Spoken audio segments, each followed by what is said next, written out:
dulce despertar, un nuevo amanecer.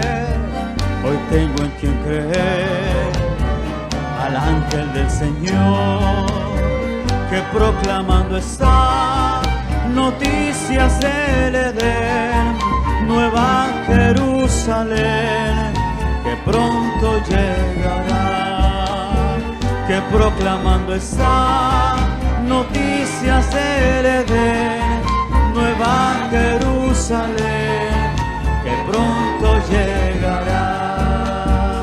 Yo he visto descender al Rey en su poder, llamando a poseer la herencia que salvó.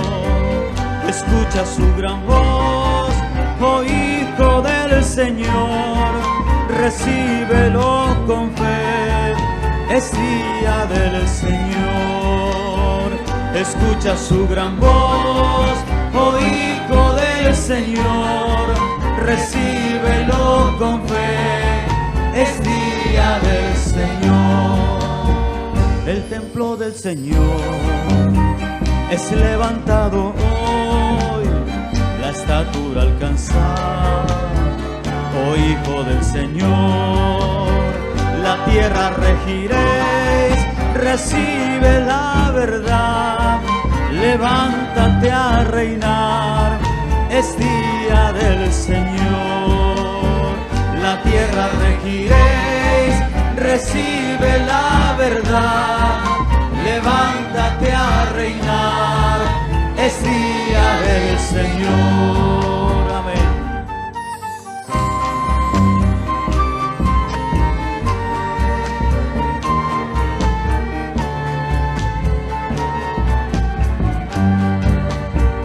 He visto descender al Rey en su poder, llamando a poseer la herencia que salvó. Escucha su gran voz, oh Hijo del Señor, recíbelo con fe, es día del Señor. Escucha su gran voz, oh Hijo del Señor, recíbelo con fe, es día del Señor. El templo del Señor es levantado hoy, la estatura alcanzar, oh Hijo del Señor. La tierra regiréis, recibe la verdad, levántate a reinar, es día del Señor. La tierra regiréis, recibe la verdad, levántate a reinar, es día del Señor, del Señor, del Señor, del Señor.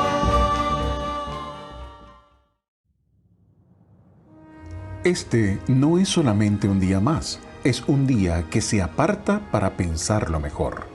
Cuando todo parece oscuro y sin propósito en medio de la pandemia mundial y otros problemas, nos reunimos virtualmente para oír del amor de Dios. En este medio de comunicación oiremos su palabra y nos renovaremos en fe y la bendición celestial. Le invitamos a hacer de esto una visita al templo virtual. Vamos, hermanos, buenas tardes. Para mí es un motivo de bendición para poder compartir con ustedes la palabra del Señor. Y les invito a que vamos a orar para poder comenzar. Buen Dios y Padre eterno, te agradecemos porque tú has sido bueno con nosotros y nos has permitido tener un hermoso día de vida donde contemplamos muchas de las bendiciones. Te rogamos, Señor, que seas acompañándonos donde quiera que estemos, Señor. Gracias por todo. En el nombre de Jesús. Amén. Bien, hermano, le quiero contar que esta es la tercera vez que intento grabar esta predicación. La primera vez faltaban 5 líneas, 12 líneas para poder terminar. Y el teléfono, el medio por el cual estoy grabando, se bloqueó. Y ni siquiera lo grabó. O sea, está la imagen ahí en el teléfono y no hubo caso, no se grabó. Lo hago por una segunda oportunidad y ocurre algo parecido. Espero que con la ayuda del Señor esta vez pueda salir para su honra y gloria. Amén. Lo que me toca hoy día hablar, conversar con ustedes o compartir, se encuentra en el libro de los Hechos, capítulo 13. Repito, libro de los Hechos, capítulo 13, del versículo 13 al 52. ¿Ya? Esta es la segunda parte del viaje misionero. ¿Ya? No lo voy a leer porque son bastantes versículos y para no alargarnos tanto en el tiempo, les invito a que ustedes puedan buscarlo en su escritura, en su palabra, puedan estar atentos a ello. A medida que vamos conversando, ustedes pueden ir comparando lo que estoy hablando, lo que estamos diciendo, con las escrituras. Voy a nombrar varios versículos, así que si ustedes quieren buscarlo, o bien si quieren los pueden anotar. ¿Ya? Después de la conversión de Sergio Paulo, los misioneros dieron un paso atrevido. En Chipre el Evangelio había sido predicado antes de la llegada de ellos, pero ahora salieron de Chipre para entrar a una región donde nunca antes había sido predicado el Evangelio. Terrible. ¿Ya? Un lugar virgen, un lugar donde no se había nada más que hablado sobre lo que los israelitas o los judíos creían. Y para allá se fueron. Los misioneros navegaron unos 300 kilómetros aproximadamente al norte de Chipre, hasta llegar hasta Asia Menor. Hoy le llamamos Turquía. Y arribaron a Perge. Este primer paso de su viaje llama la atención por varias razones. Como ya sabemos, estaban entrando en una región completamente nueva para el Evangelio. Además, la dirección de la obra comienza a pasar de Bernabé a Pablo. Donde antes decía Lucas Bernabé y Pablo, ahora dice Pablo y después a sus compañeros. ¿Ya? Fue en Perge donde Juan Marcos deja a los misioneros y regresa a Jerusalén. No sabemos cuál fue el motivo de este abandono, pero Pablo lo tomó como un abandono, como una dejación de él y que los dejó solos. Y para ese momento Pablo ya toma las riendas, por decirlo así, y él comienza a tener mayor protagonismo de aquello. Parece que los misioneros no predicaron en Perge, sino más bien continuaron hacia Antioquía de Pisidia, o Isidia, donde empezaron sus labores evangelísticas en Asia Menor. Les dije que Asia Menor es hoy día llamado Turquía. Siendo la misma costumbre establecida desde Chipre, Pablo y Bernabé fueron primero a la sinagoga, en el día de reposo. La sinagoga tenía un orden de culto bastante flexible y era la costumbre que después de la lectura de las Escrituras, el que presidía invitara a cualquier judío o visitante a que diera unas palabras de exhortación. A esta invitación, Pablo respondió inmediatamente, predicando tanto a los judíos como a los gentiles temerosos de Dios. Yo creo, y me lo imagino, diciendo a algunos de ustedes, hermanos, tiene algo que decirlo, y Pablo, yo. Porque él quería hablar, estaba ansioso, deseoso de poder hablar de la Señor. Y creo que ahora está todo como un resorte, yo quiero hablar. Así usted y yo tenemos que ser, como Pablo, deseosos de hablar de la palabra del Señor, donde quiera que nos encontremos, sin tener temor, porque Dios dará las palabras precisas para que podamos exhortarlas. El sermón que predicó Pablo en esta ocasión es muy semejante al que predicó Pedro en el día de Pentecostés. Y sabemos que en Pentecostés quedó, pues dice por ahí, la escoba. ¿En qué sentido? En que hubo muchos convertidos. Se derramó el Espíritu y muchos fueron y aceptaron al Señor en sus vidas, en sus corazones. Es muy posible que de esta forma de predicar, lo usaran los apóstoles, aplicar a los judíos. Primeramente, hacían un repaso de los grandes acontecimientos del Antiguo Testamento, en los cuales resaltaban la salvación de Dios, la elección de Israel, el éxodo de Egipto, la instalación de Israel en Canaán y la provisión de gobernantes, culminando con la persona de David. O sea, le hace un repaso de la historia, cómo ellos fueron escogidos, primeramente como un pueblo escogido por Dios, cómo los cuidó, cómo los sacó con mano firme de Egipto, cómo los instaló en la tierra prometida y cómo les dio diferentes gobernantes, hasta David, hasta ahí llegó. De este pensamiento Pablo brincó directamente hasta Jesús. O sea, se saltó muchos años. El hijo de David, el Salvador prometido. Él fue aquel cuya senda preparó Juan el Bautista, no obstante haber sido rechazado por los gobernantes judíos y muertos en el madero. Dios lo levantó de entre los muertos y lo presentó vivo a sus discípulos. Entonces Pablo procedió a demostrar que todo esto concordaba con las profecías del Antiguo Testamento.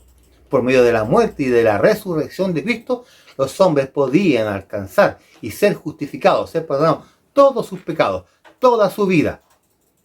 No a través de la ley de Moisés, sino ahora a través de este nuevo pacto, el pacto de la gracia. Acepta al Señor Jesucristo en tu corazón y serás salvo. No más sacrificio, no más trabajo humano. Ahora que trabaje Dios en tu vida, Él hará la obra completa. Al estar predicando Pablo, es muy posible que se haya fijado que habían algunos que no querían aceptar este nuevo mensaje. Pero por lo general, Pablo obtuvo una respuesta excelente. Pablo, al predicar y hablar, se dio cuenta que algunos movían sus cabezas, ponían sus manos como diciendo, cállate callado, no hables. Eso no es cierto. Sin embargo, lo que hablaba Pablo caía en una buena tierra y era aceptada por la mayoría. Tanto judíos como griegos le rodearon a él y a Bernabé, ansiosos de aprender más acerca de Jesús. Hubo un deseo general de que Pablo y Bernabé predicaran otra vez el siguiente sábado. Cuán potente, cuán fuerte tiene que haber sido la palabra que se predicó ahí, que tanto judíos como gentiles, más adelante prosélitos se les llama de algunos, que fueron gentiles convertidos al judaísmo, que querían escuchar de tal Jesús. Yo creo que ellos sabían de Jesús, que había sido un hombre que había sanado, que había hecho grandes milagros, pero no sabían de que este Jesús había resucitado probablemente de entre los muertos y que Él era el Hijo prometido, que Él era el Hijo de Dios, que era el Salvador, que era el Mesías que tanto esperaban los judíos. Los judíos lo que querían un Mesías guerrero, salvador, con la espada, que lo liberara del yugo de los romanos. Y que a través de Él poder gobernar no solo Roma, sino todo el mundo. No fue así. Ellos no esperaban al hijo del carpintero. Ellos no esperaban un ser humilde. Aunque Jesús tenía una palabra con fuerza que era increíble. Se doblegaba toda rodilla ante sus palabras. Sin embargo, esta palabra no es obligatoria. Todo aquel que quiera recibirla la puede recibir. El día siguiente del reposo, durante la semana, se extendió por toda Antioquía el nuevo mensaje que habían predicado. Al llegar el día de reposo, los judíos se sorprendieron al ver la sinagoga de un número impresionante de gentiles. Yo quiero contar parte de una historia ahí. Os quiero que usted piense, imagínese usted ir a predicar a un estadio lleno. Me tocó a mí no predicar, o quizás sí puedo decirle predicación. Cuando estaba estudiando en la universidad me tocó cantar al frente de unas 2000 personas. Cuando veo que el templo estaba llenísimo, el lugar estaba lleno, entré en pánico y me dio temor. Porque no iba a cantar una canción mundana. Iba a entregar, como me dijo el predicador, una declaración de amor. Y antes de entrar a cantar, ofrecer el canto al Señor, le pedí que me ayudara. Y a medida que fui entrando a posicionarme adelante del auditorio, entró paz en mi corazón.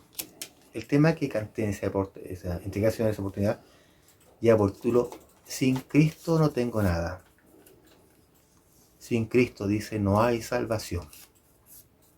Sin Cristo voy por la vida como un barco sin temor. Y termina, sin ti nada soy. Sin ti, nada soy. Saben, hermanos, tenía mucho temor al entrar a cantar. Y creo que Pablo también sintió aquel temor al ver aquella sinagoga llena, repleta, más que en otras oportunidades. Yo no estoy a la altura de Pablo, pero creo que el sentimiento tiene que haber sido algo muy parecido. En ese momento que entraba a cantar, a entregar una alabanza al Señor, el Espíritu Santo, el Espíritu calmó el mío. Y pude darle al Señor lo mejor que tenía, decirle, sabes que te amo. Te amo con todo mi ser. Sin ti yo no soy nada. Y Pablo tiene que haber hecho lo mismo. Haberse asustado, como tanta gente aquí viene a escuchar esta palabra. ¿Y quién soy yo para hacerlo? Y tiene que haber pedido al Padre que lo ayudase a hablar. Y fue así. Podemos decir de que los judíos se deben haber regocijado. Pero debemos recordar, los celos son una reacción fácil de provocar. En este día de reposo, los judíos no permanecieron quietos mientras predicaba Pablo. Muchos les contradijeron y hablaron en contra de estas nuevas. Ante esta resistencia, Pablo y Bernabé contestaron con audacia y con valor. Porque estaban respaldados por el Espíritu Santo. Porque mi Dios mismo estaba con ellos. A vosotros, a la verdad, dice la Escritura, era necesario que os hablase primero la palabra de Dios, mas puesto que desecháis y no juzgáis digno de vida eterna, he aquí, nos volvemos a los gentiles. Eso ocurre en el versículo 46. ¿Qué está diciendo aquí? Oigan, atención, a ustedes judíos, pueblo elegido por Dios, me mandó a hablar primero, y ustedes no quieren escuchar. Por lo tanto, voy y le hablo a los gentiles. Gracias, amén. Porque gracias a la predicación de los gentiles llegó a mí también. Cumplieron con su promesa y los gentiles recibieron con gozo el mensaje de salvación, el mensaje de la gracia de Dios, aquellos que Dios había escogido en Antioquía para recibir la vida eterna, respondieron en fe, o sea, los que creyeron. No solamente creyeron ellos en Cristo, sino que también salieron a difundir el mensaje a toda esa región. Una palabra efectiva. Creyeron con todo su corazón y entendieron el mensaje, que el mensaje era para toda criatura, no para tenerla en la casa guardada, no para tenerla aquí escondidita, que nadie la vea, que nadie me la quiera ver, sino que hay que expandirla.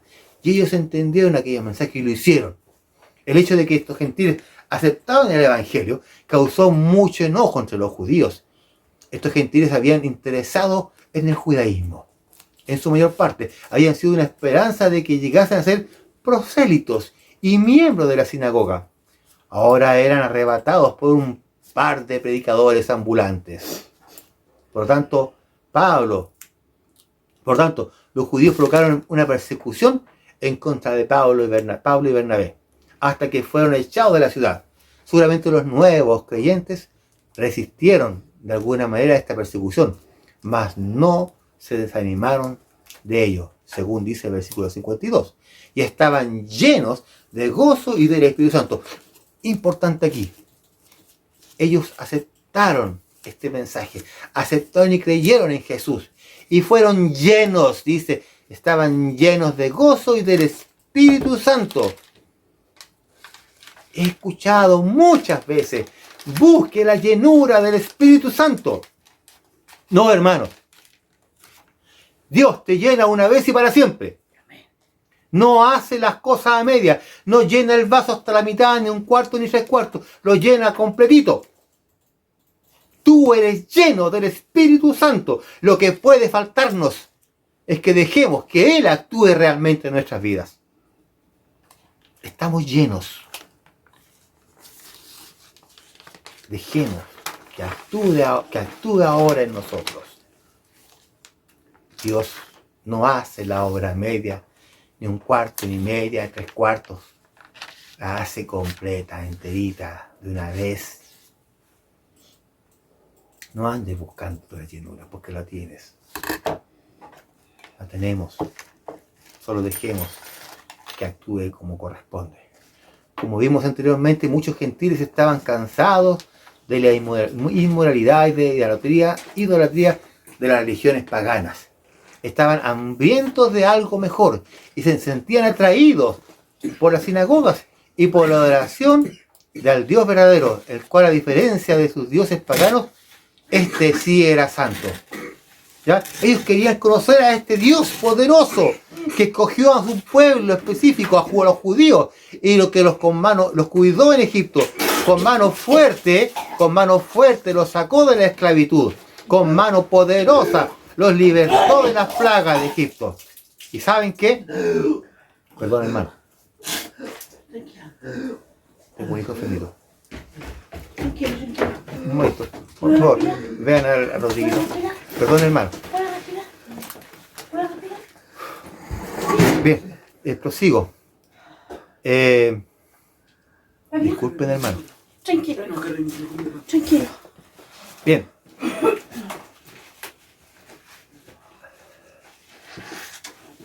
Sigo. Este Dios poderoso que hablaban los judíos, ellos querían conocerlo. Querían ver qué tan fuerte era y se daban cuenta de que era un Dios verdadero, que era un Dios poderoso. ¿Ya? Y ellos querían ser parte de esta bendición, querían ser hijos o querían ser partícipes de esto. Y cada día se acercaban más para poder conocer más a este Dios. Pero ahora el sermón de Pablo en Antioquía y Pisidia aparece muy detalladamente en Lucas. Lo reproduce a tal punto o como ejemplo del tipo de predicación que hacía Pablo en la sinagoga judía. Sin embargo, no da con tantos detalles otros sermones posteriores. Cuando Pablo comenzó, se dirigió tanto a los judíos como a los gentiles de la audiencia. Y lo reconoció a todos como hermanos, teniendo presentes a ambos grupos a través de todo el sermón. La primera parte del sermón se encuentra en Hechos 13, del 17 al 25. Es una revisión de la historia de Israel, a partir del momento en que Dios escoge a Israel y su liberación de Egipto, hasta que escoge a David. Todo esto era muy conocido para la audiencia y le demostraba que Pablo conocía las Escrituras. Sí, Pablo no era una persona sin conocimiento. Pablo había sido instruido en las Escrituras. ¿Ya? A diferencia de Esteban, Pablo no insistió en los fallos de Israel. Al contrario, habló de la elección de Dios para sus propios planes y para su servicio. Y la forma en que exaltó a los israelitas mientras permanecían como extranjeros en Egipto. Dios confirmó esta elección sacándolos de Egipto con sus brazos levantados, con gran poder. Es decir, Dios aumentó su número durante los tiempos de persecución y los protegió de las plagas. Hagamos un poquito de historia. Ya lo mencioné la otra vez. Cada plaga que mandó Dios a Egipto, cada una de estas pestes o plagas, destruía a una deidad egipcia. Todas. La fertilidad, la abundancia, la pesca, los animales, la vida, la salud, todo. Hasta decir, yo soy el que da la vida y el que juzga todo. De mí depende todo. Destruyó cada ídolo de Egipto. Y protegió a su pueblo de todo, incluso de la muerte. Ese es el Dios que querían conocer los gentiles. Entonces Pablo no solamente mencionó que Dios soportó las malas maneras del pueblo durante 40 años en el desierto.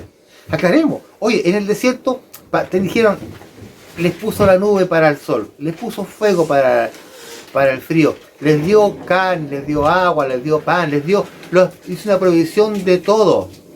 Después resumió rápidamente la conquista de José y la época de los jueces, al igual que el reinado de Saúl.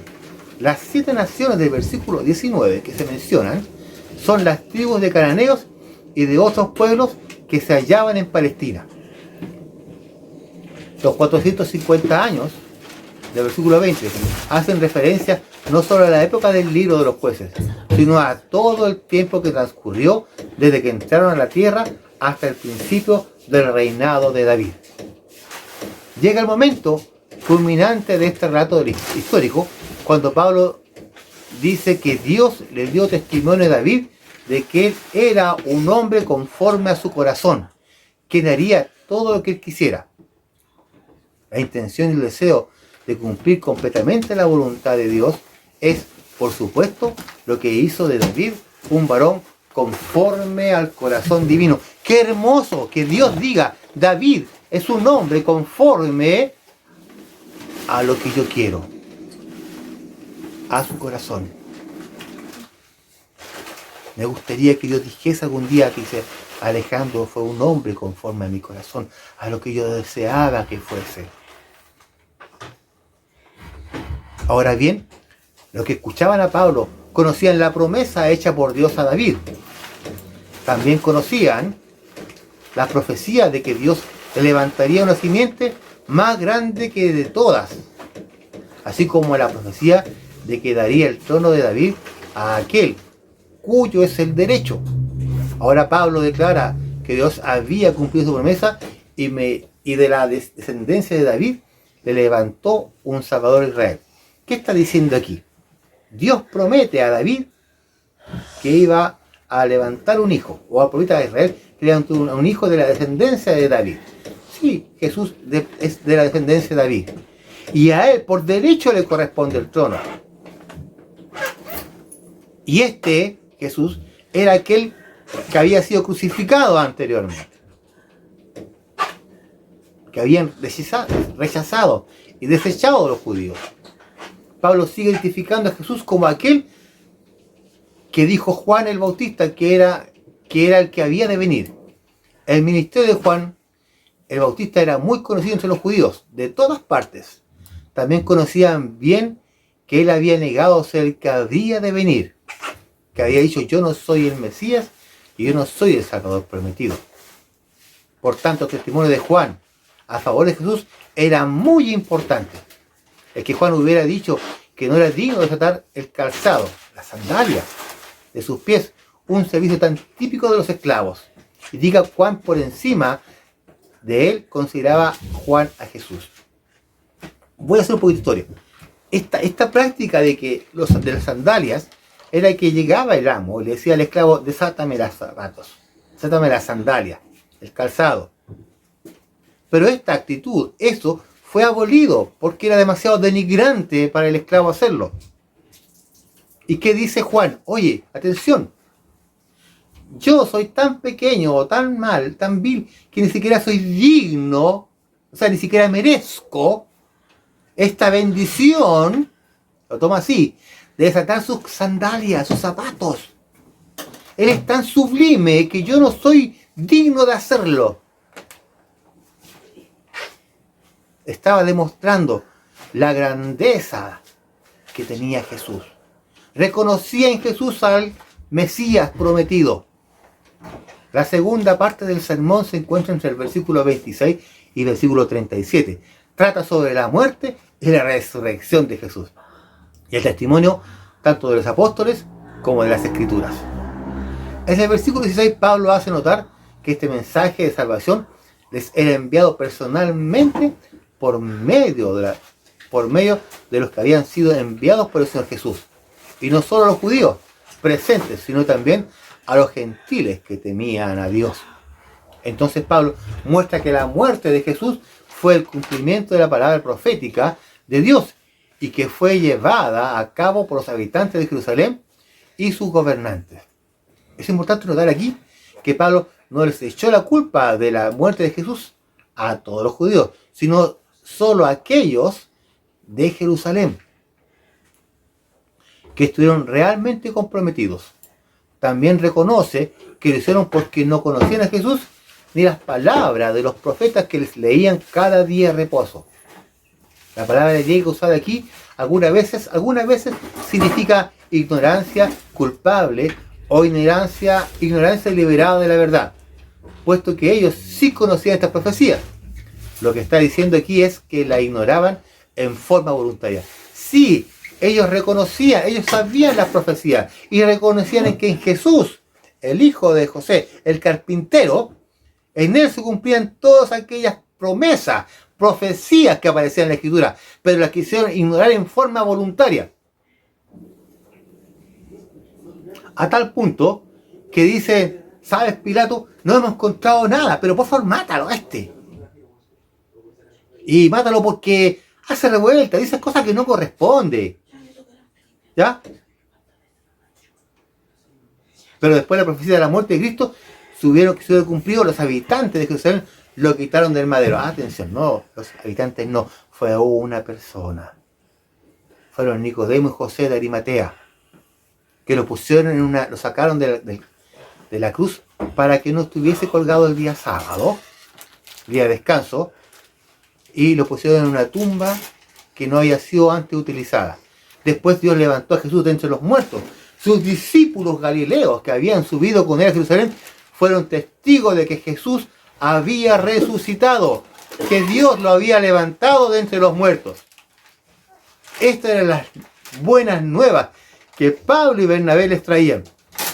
La promesa hecha a los apóstoles del Antiguo Testamento se había cumplido ahora para sus hijos, al levantar Dios a Jesús de entre los muertos. Pablo confirmó esto citando el Salmo 7, diciendo, yo te he engendrado hoy. Esto significa, estoy declarando que yo te engendré, que yo te hice, o sea, que yo soy tu padre. Esto le fue declarado a uno que ya era hijo de rey. Hoy en día la mayoría cree que era una fórmula por la cual el rey hacía una declaración pública de que en aquel momento específico está levantando su hijo, así en el Salmo, está su hijo así. ¿Para qué? Para poner en igualdad al hijo con el rey. Era una costumbre que el rey, el papá, el rey, llamara a su hijo para que gobernara junto con él. ¿Ya? Y decía, ¿sabes qué? Los dos son rey, somos de lo mismo. Cuando yo descienda, él va a quedar a cargo, él va a ser el rey. ¿Ya? Después lo hizo de manera menos inequívoca, aun cuando levantó a Jesús de entre los muertos. Dios lo levantó de entre los muertos, lo igualó, diciéndole, él y yo somos uno, somos igual, este es mi hijo amado en el cual tengo contentamiento. Lo dijo cuando fue bautizado, cuando muere y lo levanta de entre los muertos. Jesús era el linaje de David según la carne y fue declarado hijo de Dios con poder según el Espíritu de santidad por la resurrección de los muertos. Puesto que aquí, ahora aquí, Lucas está resumiendo un sermón que fue predicado en un largo tiempo. Es probable que Pablo les explicara estas cosas más completamente a los que los estaban escuchando. Pablo les explica con mayor detalle lo que ocurrió y le cuenta la vida de Jesús, lo que pasó y lo que conlleva que Jesús haya sido muerto, clavado en la cruz del Calvario y haya resucitado de entre los muertos. A continuación siguió señalando citas de las Escrituras. Mencionó en primer lugar a Isaías 55:3, que hace referencia a las misericordias fieles a David. Era un pasaje que habla de perdón y de salvación.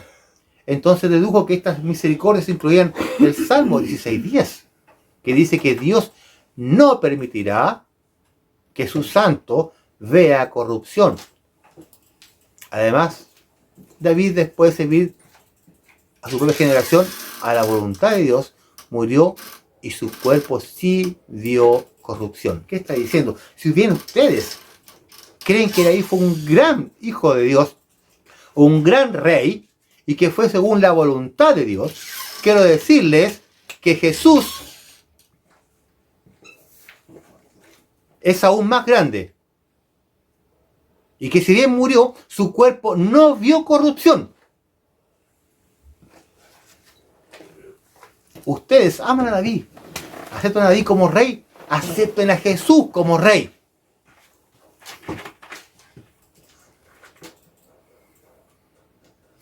La parte final del sermón se encuentra entre el versículo 38 y 41. Es una exhortación. Por medio de él, dice la Escritura, se os anuncia perdón de pecados. También por medio de él, todos los creyentes son justificados, son hechos justos, declarados inocentes, tratados como que si nunca hubiesen pecado, y por tanto, liberados de toda culpa y el castigo y de mal. Los pecados son perdonados. Los pecadores son libertados hasta de la culpa de todas aquellas cosas por las cuales la ley de Moisés no podía ofrecer justificación o perdón alguno. Está diciendo que este nuevo pacto, esta nueva gracia, o esta gracia, es tan grande, que es capaz de perdonar todo pecado, una vez y para siempre. No un continuo sacrificio como debería que hacerlo.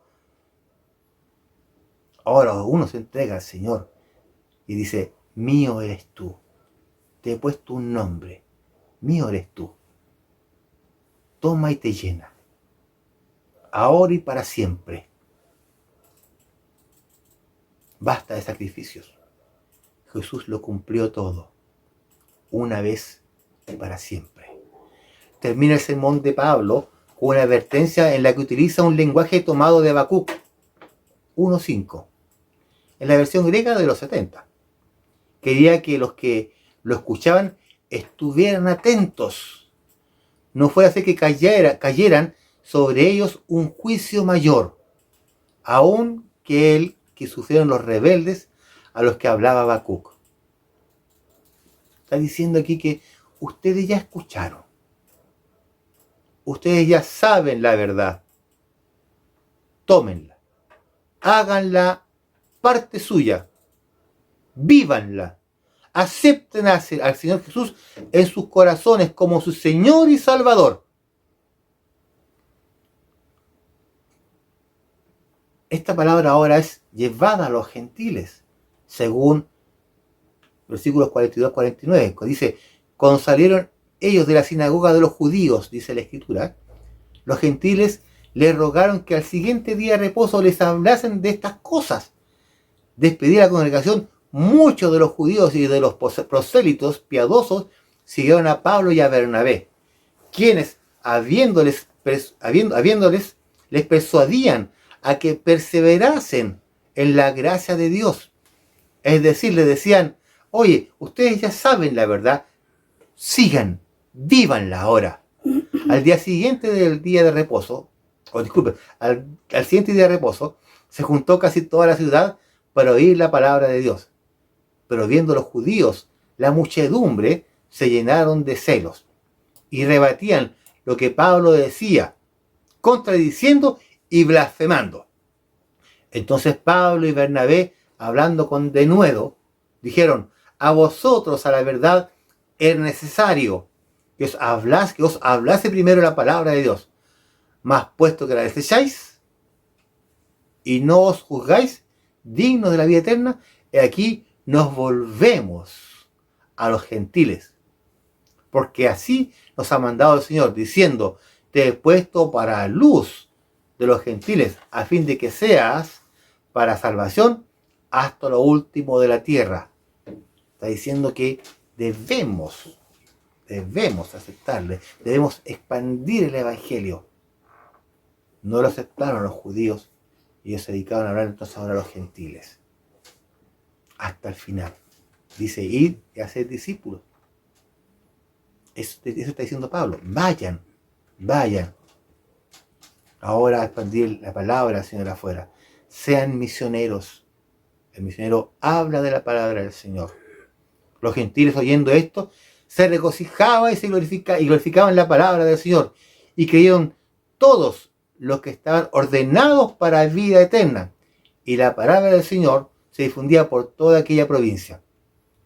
A medida que iban saliendo de la sinagoga, los que allí estaban pedían que les hablasen estas cosas el siguiente día de reposo. O sea, fue tan efectiva, tan fuerte la palabra, que lo que deseaban era seguir escuchando. Querían seguir aprendiendo de aquel Jesús. Después un buen número de ellos, compuesto tanto por judíos como prosélitos, piadosos, siguió a Pablo y a Bernabé. Ellos les hablaron durante algún tiempo y les persuadían, les instaba a que perseverasen en gracia y en la gracia de Dios. Esto quiere decir que habían creído en la gracia de Dios que trae salvación y la habían aceptado. y los estaban animando a continuar en ella. Al ver la muchedumbre, se llenaron de celo los judíos y comenzaron a hablar contra lo que Pablo decía. Hasta blasfemaron, es decir, usaron un lenguaje abusivo contra él. Esto no quiere decir de que estaban temerosos de perder su influencia sobre aquellos gentiles que habían estado buscando sus enseñanzas. También podría significar que tenían un celo por el judaísmo, en el que no había lugar de bendición para los gentiles, que se hicieron judíos primeramente. ¿Qué está diciendo aquí? Que ellos podían haber tenido celo de lo que hablaba Pablo y Bernabé.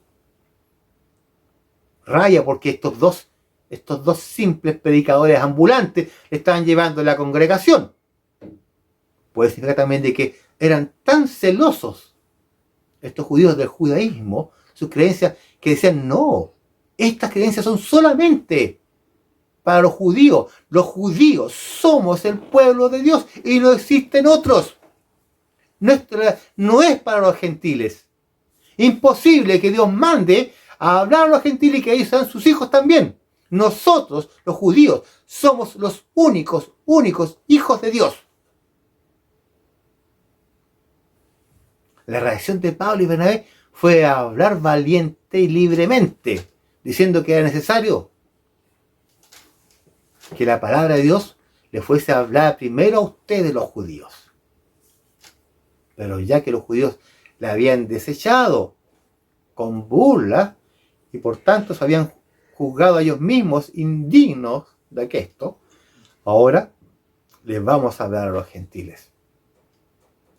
La vuelta hacia los gentiles no era en realidad una idea original de los apóstoles, era más bien un gesto obediente a la palabra profética dada en Isaías 49:6 con respecto al Mesías, el siervo de Dios.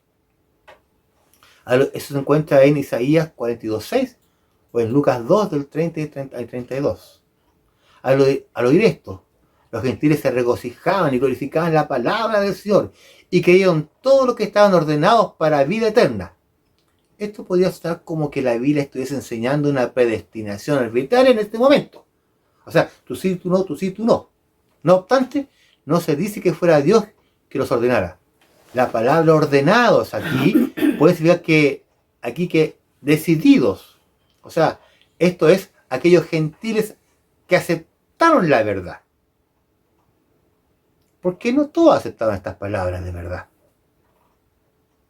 Aceptaban la vida eterna por medio de Jesús. Sino solo para aquellos que aceptaron a Jesús en sus corazones y que estaban deseosos de aprender más de Él y de poder conocerlo y poder hablar después de Él. A esa palabra significa aquellos que estaban decididos.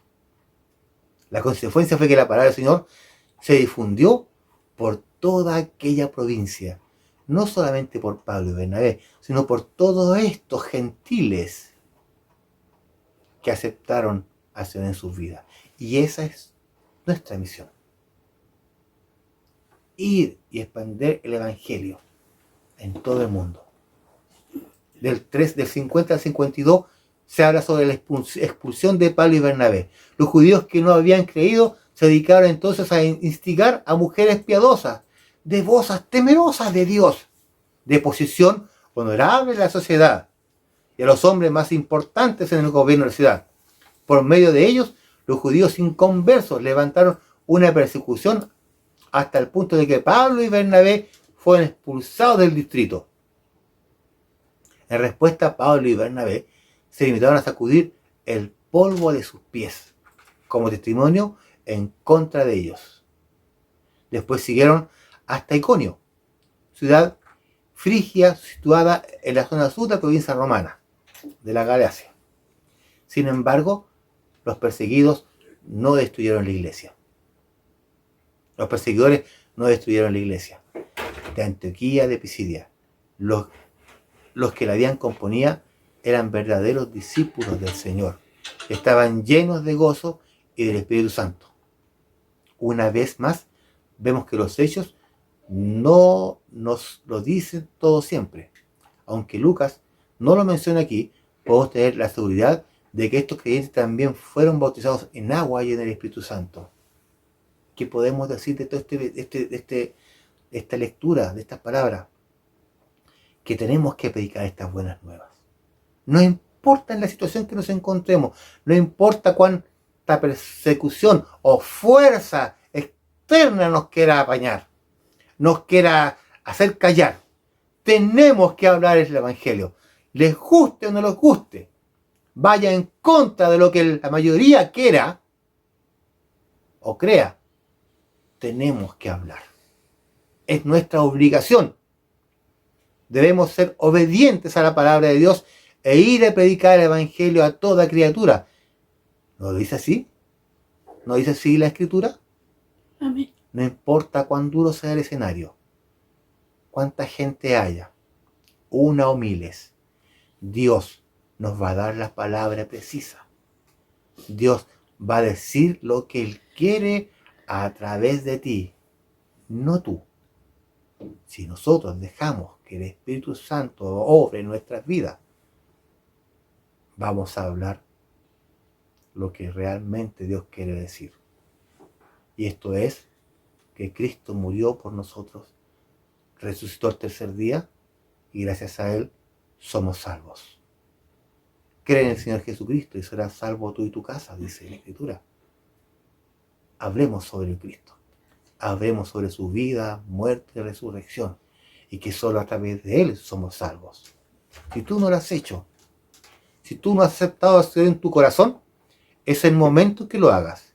Inclina tu rostro y ahí, donde quiera que te encuentres, en la situación que tú te encuentres, dile: Padre, he pecado contra el cielo y contra ti. Entra en mi ser. Me arrepiento de mis pecados. Hazme un hijo tuyo. Y estoy seguro que Él va a entrar en tu vida y te va a hacer de nuevo. Y todo lo pasado está olvidado. Has nacido de nuevo. Hermanos, hablemos del Señor, donde quiera que estemos, en la situación que nos encontremos. ¿Oramos? Buen Dios y Padre eterno, gracias una vez más porque tú nos permitiste, Señor, poder compartir tu palabra. Ayúdanos a poder hablarle a otros de aquello que tú quieres, Señor, de que Cristo resucitó y nos ha hecho libres. Entra en nuestro ser. Quédate con nosotros ahora y siempre. Que la gracia del Señor sea siempre en nuestras vidas. En el nombre de Jesús. Amén. Que el Señor los bendiga, hermanos, y nos veremos en otra ocasión.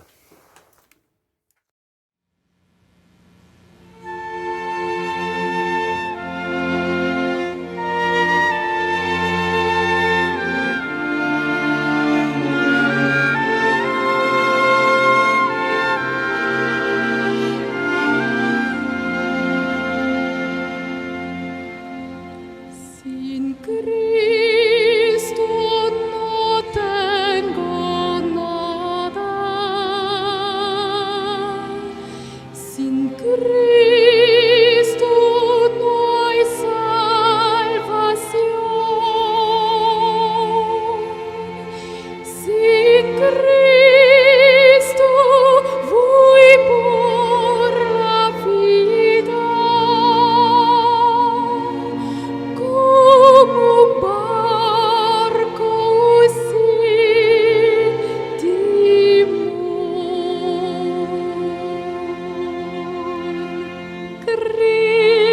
Cristo, oh Cristo, si has oído su voz, ven a sentarle hoy.